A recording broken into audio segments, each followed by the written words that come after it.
Welcome back, everyone. I'm Rolling Initiative, and today I'm going to be going over basically majority of the classes, recommendations on new players. Because generally, if you're going to be playing Dragon's Dogma, it's probably going to be mostly just playing with yourself, with pawns, or maybe probably with a duo. Generally, it's not until you get into BBM do you ever really party up with more than just yourself. So, going in to a lot of this, I have not played majority of these classes, but I can give you my take on them and the people I party with who have played these classes. Now, Fighter, I feel, is an overall really good generalist class, along with defense and offense, just as the details say. But they have excellent augmentation skills to definitely look into.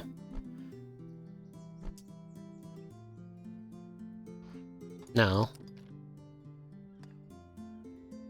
in some of the key things for augmentations that you want to keep note of is definitely, let's see, brave effort. 35 strength for 85 stamina is pretty massive. Same thing with battle momentum, or combat momentum.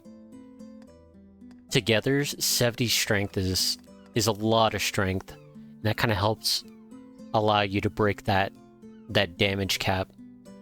Onslaught again, this is a non-conditional, all physical damage, so it's fantastic for any kind of offensive class. I always feel like every class can do really, really well, but the fighter is generally one of those. It wouldn't be a bad start, because you can take all those augmentations that you've leveled and trained with and apply them to any kind of other DPS class that you want to do. Now, the Hunter, I have played the Hunter. This was my first class until I got to 90, and then I power leveled my high Sorcerer. Hunter was difficult. Again, I didn't have anyone tell me how to play the class. I kind of went about my own, trying to figure out what to play, what felt good. And overall, Hunter is very dependent on your weapon. If you do not have a weapon up to par, Hunter in general just does not work well compared to other classes. Very weapon dependent, more so than others. That's all I have to say. But let's say once you have a weapon appropriate, or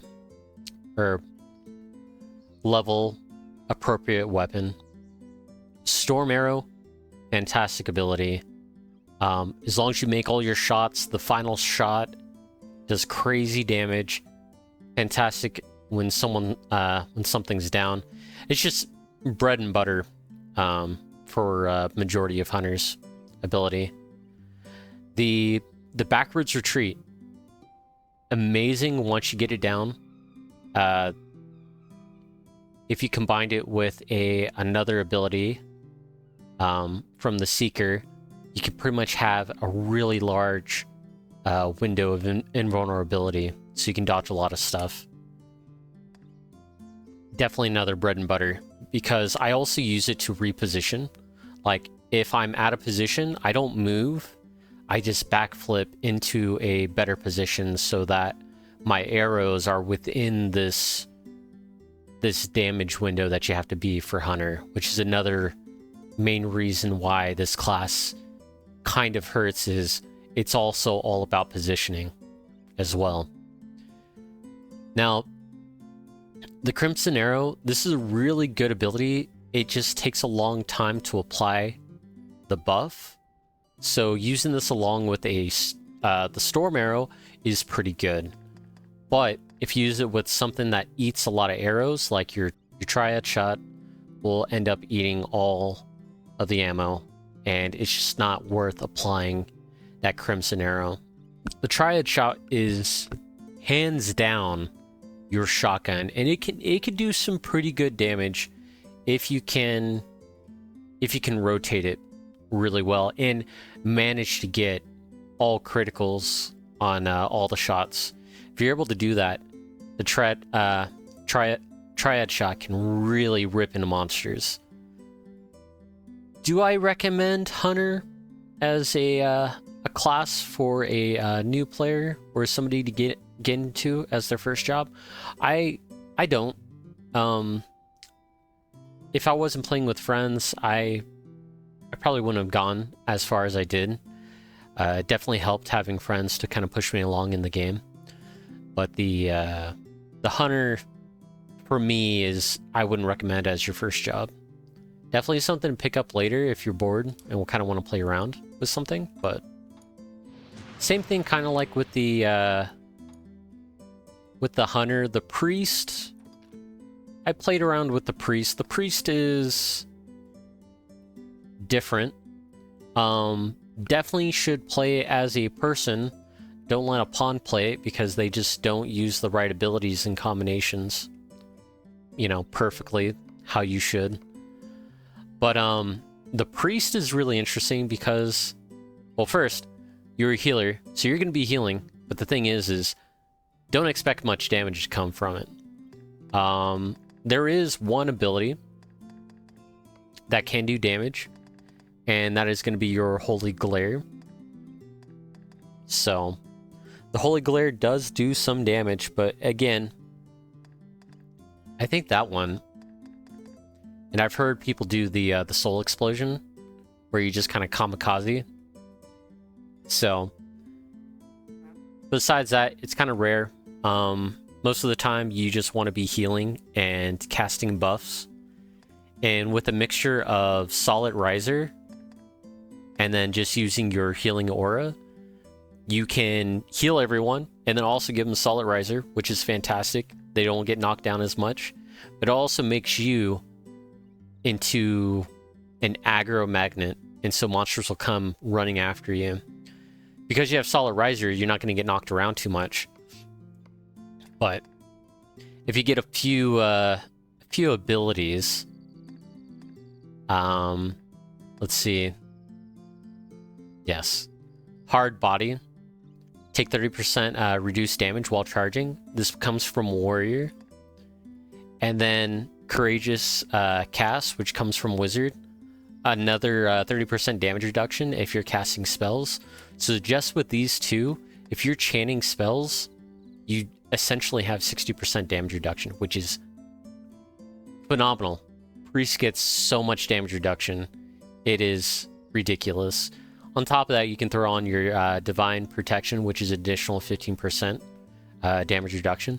So you can really become very tanky. And since you're healing and causing aggro to come towards you, you can essentially be a very ghetto tank. Now, as green class, you definitely want to expose core secrets. Long exposure is fantastic on any green class.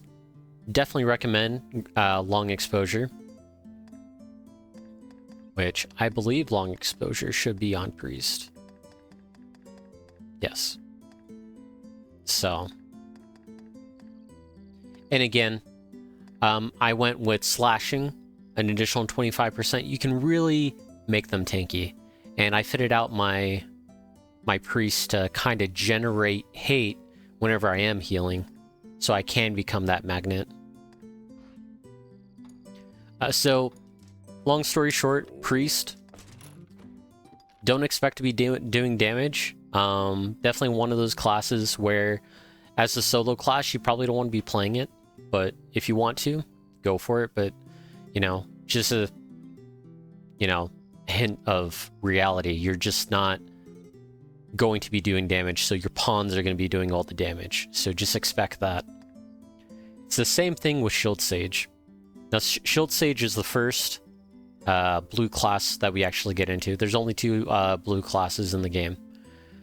Shield Sage, do not expect to be doing damage. Yes, you can do some damage, but essentially you are just a magnet, pull in monsters and block. And then also apply elemental buffs to your party. And that's it. You live, you block, you pull aggro, and you give everyone elemental boosts. It doesn't really get any more than that.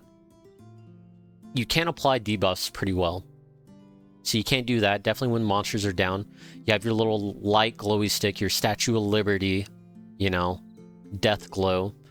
So you can slow down enemies if they are able to be slowed. But again, you are definitely more of a support role.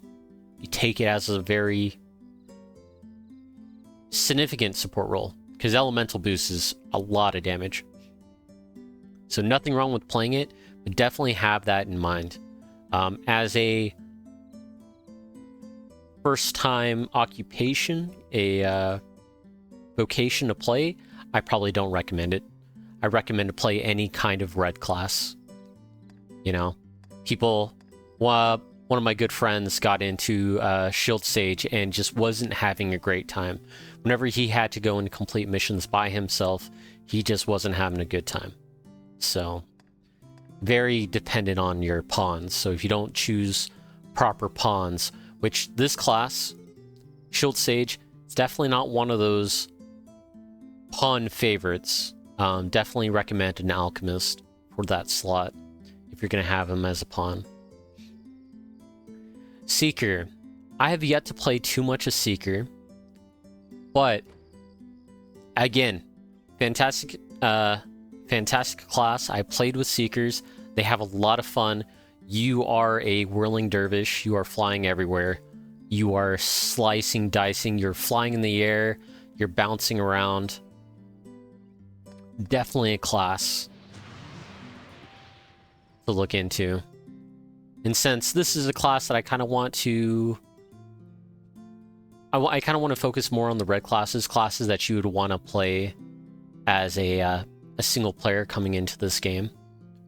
I will post the Google Doc, and you can go through it and check in. Look at the Sage Shield abilities and augmentations that they recommend to kind of give you more in-depth, because I, for one, can't really tell you too much about Sage Shield. But that Google Doc will tell you kind of more of a general direction. So, with the Seeker, if we go into the Seeker, they have... change our class, go into our skills. One of the bread and butter on Seeker is reset. You basically cancel out anything. Now, the only bad thing about playing Seeker right away is one of their bread and butters. They're locked behind trials that you have to do. So, it's not until about midway through the game are you actually going to be able to access these abilities. So, again, it's kind of one of those... I recommend it. I definitely recommend it as a DPS class. I don't recommend it right away. Maybe later on. Maybe level up Fighter first to get some of those really good augmentations. And then you can pivot into Seeker later once you actually have access to doing these trial quests. Because again, one of your bread and butters is locked behind trial, and it's frustrating as a player to just kinda not being able to do your full potential just because, you know, you have a trial quest kind of blocking your path.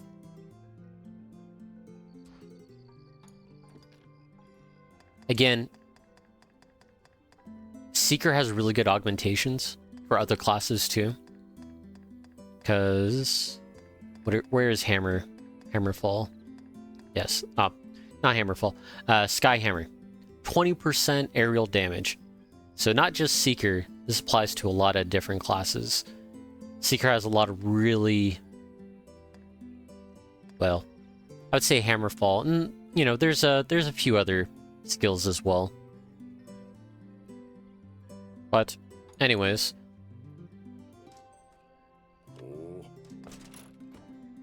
Seeker. Maybe until you get later on into the game. But, again, early on, doesn't feel good because a lot of your core abilities are kind of locked behind trials.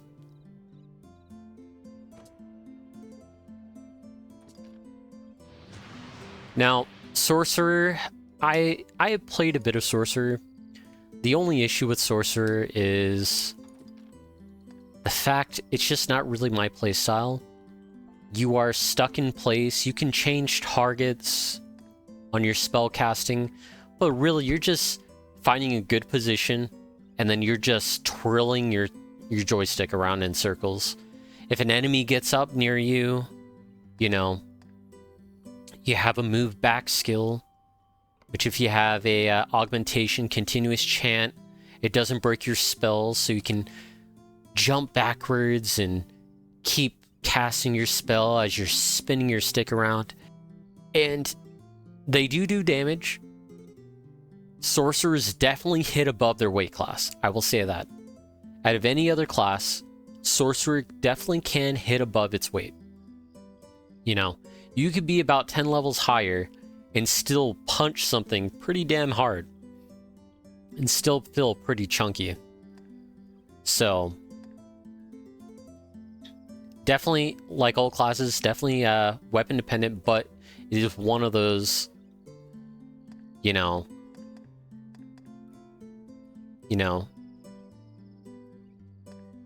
Dark Mist, Levin, you know, Levin smacks. So a lot of people use Frigor. It's alright. I like it. Definitely for things that are like really tall up, you can definitely hit up things that are kind of like flying or out of reach.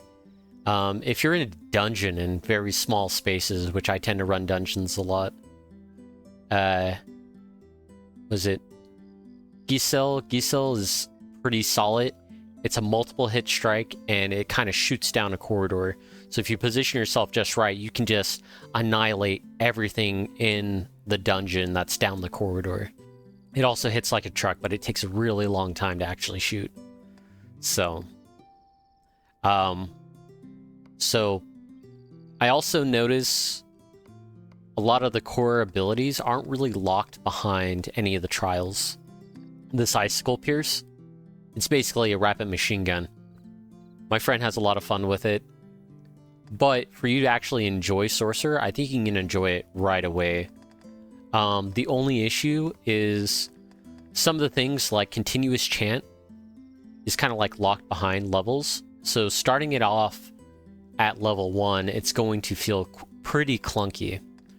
But if you're very patient and you can position yourself well and have your pawns kind of take all the aggro from you, I think you'll have a lot of fun with Sorcerer, if that is definitely your play style. But I'm just not really a magic user in general. And again, if you want to look more into this, I just don't want to put in the time to make a guide for each of these classes currently. Right now, I just want to be able to give you guys kind of a rough outline of some of the classes, and then I want to give you the actual resources for you to kind of dive into your own class. Because again, anyone playing any of these classes, you know, you're going to have a lot more experience. You're going to know the abilities inside and out compared to me. Because unless you come to me and ask me about either Hunter, you know, Hunter or High Scepter, you know, I don't really have too much to tell you. But I can give you the resources to find out for yourself. Now we get into Elemental Archer. Elemental Archer is kind of different. You do have some damage abilities, and you can optimize yourself into kind of a hybrid attack healer. But generally, you're going to be giving out energy to your friends. You're going to be putting out little flame bombs for your friends to hit to do AoE fire attack damage. You have your healing, Bolt. And then you have Curing Bolt, which is going to cure any of the status elements as well.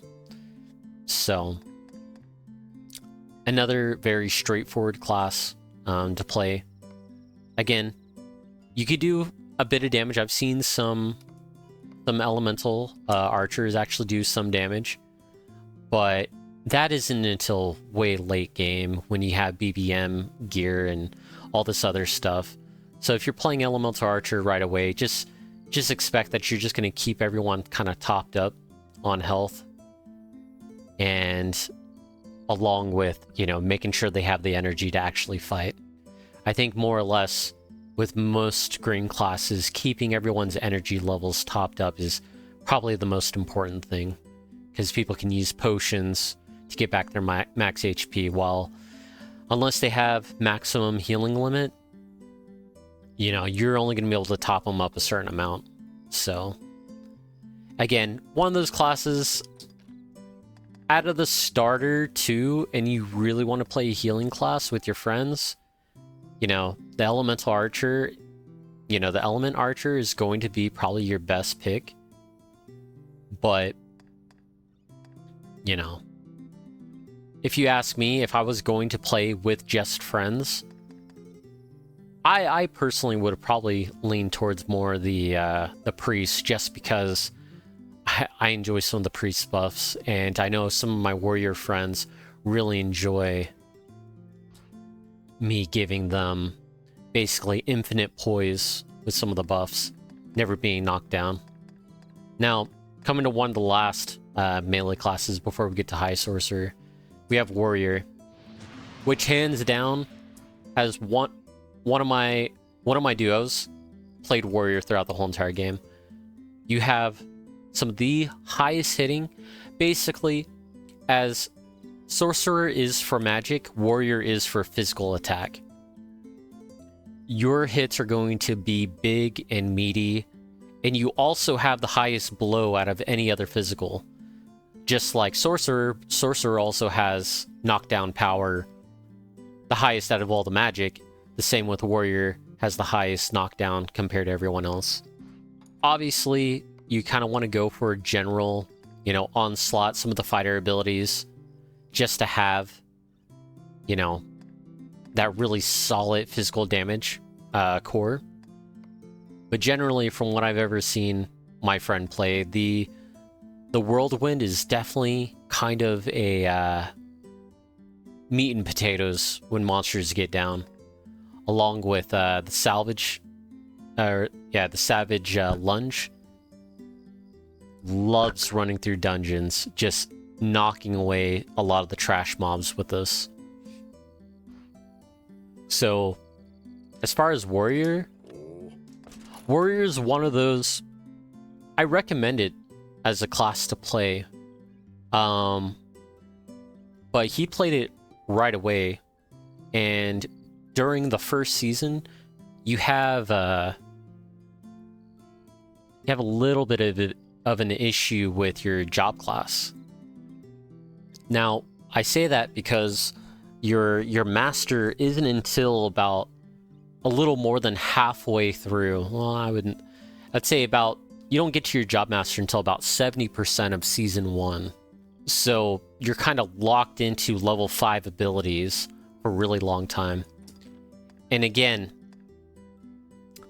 level 6 makes a huge difference. And so playing without having to do like job quests, even if you don't understand, like you're just wondering like what this is all about, not being able to level this up, you feel like something's kind of taken away from you. So as your first job, I don't recommend it. I recommend this as a job to kind of pivot into. So say you're wanting to play Warrior, play Fighter first, go through, get your levels on Fighter. That way you have all the augmentations, so when you pivot into Warrior, by that time, hopefully you've unlocked the area for Warrior's Job Master. And then you also have really good augmentations as well. So again, kind of one of those classes I recommend later on. Not really far, But you know, once you've gotten pretty far into the first season, then you can pivot. It's the same thing as this next class, Alchemist. Again, I don't play Alchemist. My pawn plays Alchemist. One of my friends plays Alchemist. And definitely you are an evasion tank. So if you're really good at dodging, fantastic. You build up a lot of hate. You can... Now, I do know that with Alchemist, you're going to be stacking up your basic attacks to kind of stack up status debuffs. Honestly, for a class that you want to play as a tank, I highly recommend Alchemist. If you want to be more proactive, you actually want to be doing more damage, you know, compared to the passive, you know, Shield Sage. So if you're just starting the game, you really, really want to play tank, Alchemist is definitely the way to go. But like I said, with the Warrior, you're going to have issues with your job abilities. It's not until the very end of Season 1 do you have access to your Job Master. So, again, it's one of those jobs I definitely recommend pivoting later on, at least until you finish Season 1. You know, level up another job to have better augmentations. Because not being able to level up your job abilities, again, can you do it? Yes. Does it feel good? No. I guarantee you will complain and it just won't feel good. But, you know, I've seen people push past it, you know. But if you want to be the tank and actually deal damage and kind of be proactive, dodging left and right, Alchemist is a lot of fun. A lot of people enjoy it. So just be prepared that you'll be kind of stuck with leveling up your job abilities for a little bit. If you're fine with that, fantastic. Go for it. Fucking be your best Kenshiro. Fucking do your best Fist of the North Star. Because, I mean, that's basically what you're going to be, you know, while blowing people up. So, the Spirit Lance, hands down, it is a fantastic job to play. And I don't blame. It is fun. You're bouncing around, you're fighting, you're dealing damage, but not only that, you're healing your teammates. You're giving basically 100% of their stamina back. They have certain abilities that just remove all status effects in the AoE, like in the area. So Spirit Lance just is a lot of fun. Now, you can kind of tell that these last 3 jobs are just a lot of fun. Well, these last 3 jobs are the DLC classes, the classes that came non-standard, and it seems like they really, you know, they really tune these classes. Because again, I myself have a lot of fun with these last 3 classes, and personally, my favorite is High Scepter, but I'll get onto that in just a little bit. Do I think there's a best green class? No, but you know, mostly you're going to be playing this game by yourself or with a small group of friends, and you want to feel powerful, you want to feel like you're doing something, and out of all the green classes, the Spirit Lance makes you feel like you're doing something. You're doing damage, you are healing, you're supporting your friends, but also you don't feel like you're hitting like a wet noodle, you know?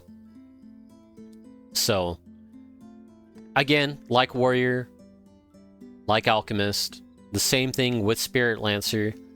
Not only are you going to have a really hard time getting weapons, which you will, you have to craft all the weapons for Spirit Lancer and High Scepter.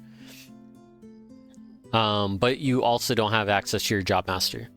So, playing this, and you don't get it until Season 2, and that's really, really far away. So what happens is, you're just not going to feel really great for a while.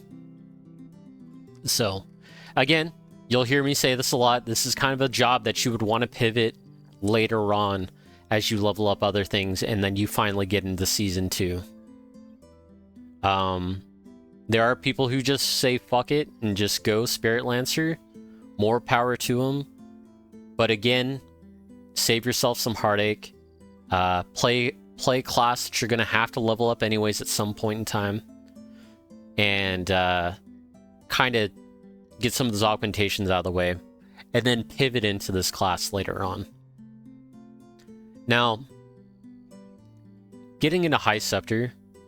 High Scepter, man, I wanted to play High Scepter almost immediately as soon as I played the game. But I did not. Just like I said with you guys, I knew it was a really bad class to start immediately. You have no weapons, and your job master is until Season 3, you know? So, what I did was I waited until I got into, like, level 90 on my hunter. And once I was able to level up my pawns to, like, 95, and they were able to power level myself, I power leveled High Scepter. I think I power leveled them until 80, and then I made the 80 weapon. Now, I can say a lot about High Scepter, just kind of like how I said a lot about the Hunter. The High Scepter is definitely a class where you are kind of a jack of all trade. You know, it's the physical, you know, you deal range damage, you do freaking close-up damage, you have an ability that allows you to push yourself away from the monster and then also zip yourself back to the monster, which is hands down, they freaking stole that from Monster Hunter Frontier with the the magnet spike. So as you know, the magnet spike, oh my god, no. The High Scepter is just magnet spike, but in just Dragon's Dogma, hands down. You place a marker, right? You place a marker, and then you can zip to the, you can zip away from the enemy, and then you can zip back to him. Yep. Anyways. Capcom, fucking lazy, bankrupt, can't even make up their own fucking shit. They have to steal from their own IPs. So anyways. High Scepter is really, really fun. It has some, pretty much broken defensive spells. I don't necessarily use them. I am more of the dash evade. The Mirage Shift is really fucking broken. You can cancel out of anything. Any kind of ability that you're doing, you can cancel out of, and you can dodge.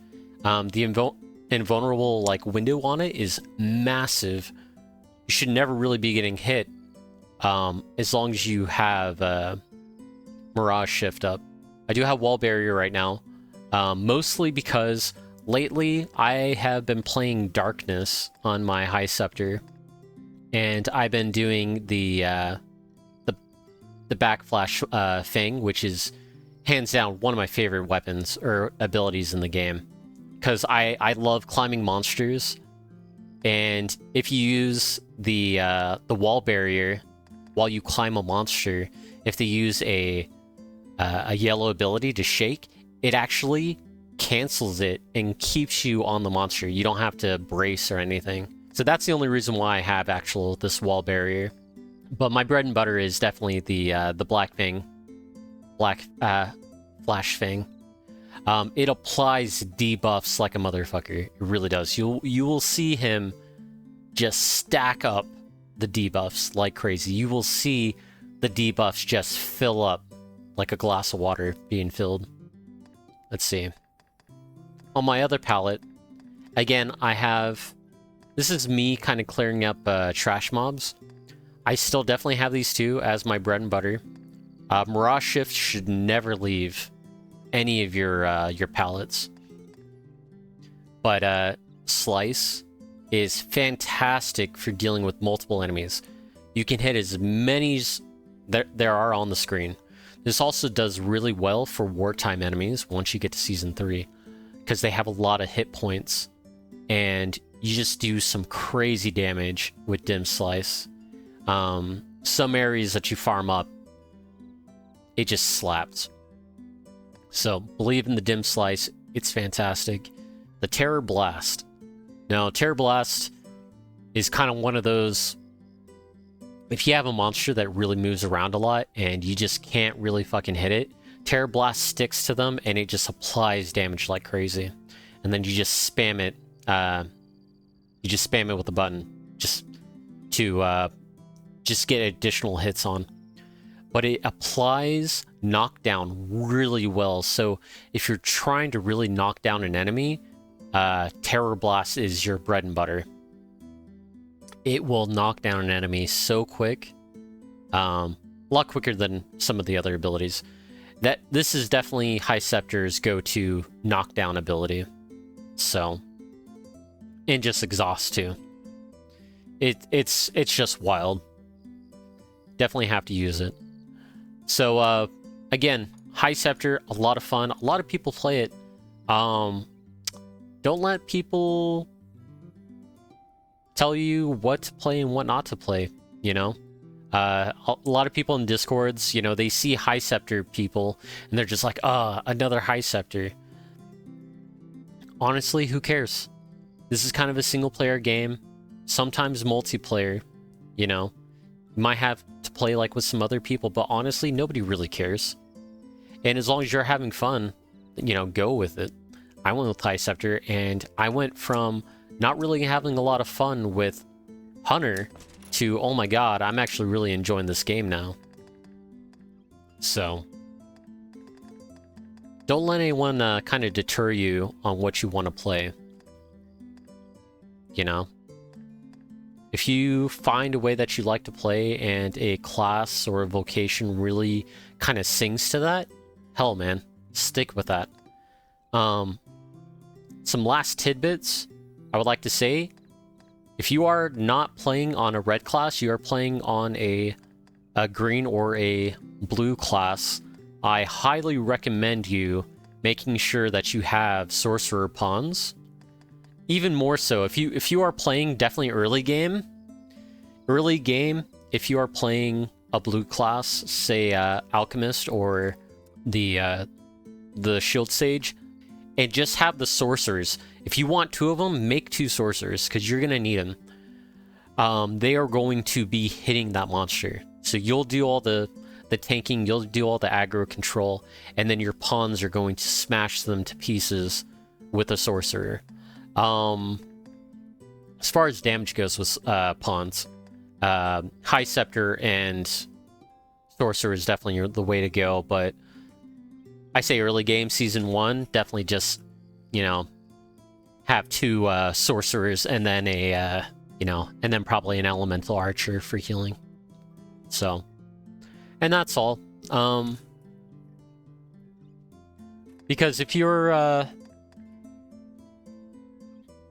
if you don't have enough DPS coming from your pawns, you're just gonna feel like you get stuck a lot. So, and also I highly recommend you as a blue class treat your pawns as your weapon, because they are your weapon. You know, you're gonna have to get them equipment, you're gonna have to get them weapons. Treat them as your weapon. So if you're playing a blue class, probably not get your weapon first. If I was leveling up, or if I was getting materials for my classes, I would definitely buy my sorcerers their weapons first if I was playing a blue class or a green class, because that's where all the damage is going to be coming from. Besides that, have fun, choose a class that you want to play. Again, with some of these classes, you know, just be aware that things are going to be locked behind, like your main stuff is going to be locked behind job classes, and you're not going to have access to it, or you're going to have to build up some of these weapons. And as long as you have that mindset, you should be pretty solid. That is it for me. I'm going to leave you guys some Google Docs to kind of go through. Definitely go through the Google Docs. They go through augmentations. They kind of go through class abilities. Take a look at them. Now, some of the translations will be different. I know the translation team is always updating things, so expect some names to be kind of changed around in some terminology. Like right now, the big thing is below power. It used to be called below power, but now it has been updated to knockdown. So just kind of be prepared for that. When going into this this Google Doc, because this Google Doc is quite old. Again, it was hard for me to find it. I found it. I'm gonna give it to you. It's helped me a lot, and hopefully you can refer back to this Google Doc for any questions that you have about some of these classes as you play the game. But until then, I'll catch you guys later.